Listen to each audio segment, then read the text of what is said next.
Types of mushrooms part 2 video ಇದು. ಮೈಟೆಕ್ ಅಂತ ಇದೆ. ಸೊ ಈ ಮಶ್ರೂಮ್ಸ್ ಎಷ್ಟು ರೂಪಾಯಿ ಅಂದರೆ 1200 1500 ವರೆಗೂ ಹೋಗುತ್ತೆ. So in between, so per KG. Chanterelle mushrooms ಅಂತ ಇದೆ. ಸೊ ಇದು 1800 2500 ವರೆಗೂ ಹೋಗುತ್ತೆ. ಅದು ಬಿಟ್ರೆ ಮೊರಲ್ ಮಶ್ರೂಮ್ಸ್ ಅಂತ ಇದೆ. ಇದನ್ನ ಗುಚ್ಚಿ ಅಂತಾನೂ ಕರೀತಾರೆ. ಸೊ ಇದು ಪ್ರೈಸ್ ಎಷ್ಟು ಅಂದರೆ ನೀವು ಕೇಳಿದ್ರೆ ಶಾಕ್ ಆಗ್ತೀರಾ. ಸೊ ಒಂದು 30,000ದಿಂದ 40,000 ರೇಂಜಲ್ಲಿ ಇದೆ ಇದು.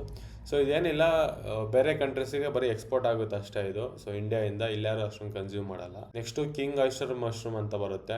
ಸೊ ಅದರಲ್ಲೇ ವೆರೈಟಿ ಆಯಿಸ್ಟರ್ ಮಶ್ರೂಮಲ್ಲೇ. ಸೊ ಇದು ಸ್ವಲ್ಪ ಜಾಸ್ತಿ ಇರುತ್ತೆ, ಒಂದು 500 ರೂಪಾಯಿಂದ 700 ರೂಪಾಯಿವರೆಗೂ. ಪೋರ್ಚಿನಿ ಮಶ್ರೂಮ್ಸ್ ಅಂತ ಇದೆ. ಇದು 2,000ರಿಂದ 3,500 ಹೋಗುತ್ತೆ. ಸೊ ಇದು ಅಷ್ಟೇ ಇಂಪೋರ್ಟೆಡ್, ಸೀಸನಲ್ ಇದು. ನೆಕ್ಸ್ಟ್ ಪ್ಯಾಡಿಸ್ಟ್ರಾ ಮಶ್ರೂಮ್ಸ್ ಅಂತ ಇದೆ. ಇದು 300ರಿಂದ 400 ರೂಪಾಯಿವರೆಗೂ ಹೋಗುತ್ತೆ ಕೆಜಿ. ಸೊ ನೆಕ್ಸ್ಟ್ ಬರೋ ವಿಡಿಯೋಸ್ ಅಲ್ಲಿ ನಾನು ಇನ್ನೊಂದು ಸ್ವಲ್ಪ ಕಾಸ್ಟ್ಲಿ ಆಗಿರೋ ಮಶ್ರೂಮ್ಸ್ ಯಾವ್ದಾರು ಇದ್ರೆ ಸೊ ಅದನ್ನು ಟೈಪ್ಸ್ ಹೇಳ್ತೀನಿ. ಕಾಸ್ಟ್ಲಿ ಆಗಿರುತ್ತೆ ಅಂತ ಈಸಿಯಾಗಿ ಬೆಳೆದ್ ಬಿಡ್ಬೋದು ಅಂತ ಅಲ್ಲ. ನಾನು ಆಯಿಸ್ಟರ್ ಮಶ್ರೂಮ್ಗೆ ಈಗ ಬೆಳೆಯಕ್ಕೆ ಹೋಗ್ತಿದ್ದೀನಲ್ಲ, ಇದಕ್ಕಿನ್ನ ರಿಸರ್ಚ್ ಮಾಡ್ತಿದ್ದೀನಿ. ಎಷ್ಟೊಂದು ಕಷ್ಟ ಇದೆ, ಇನ್ನ ಮುಂದೆ ಹೋಗ್ತಾ ಅಪ್ಡೇಟ್ ಮಾಡ್ತೀನಿ. ಇವತ್ತಿಗೆ ಸಾಕು. ಸೊ ಮುಂದಿನ ವಿಡಿಯೋಲಿ ಸಿಗುವ. ಬಾಯ್.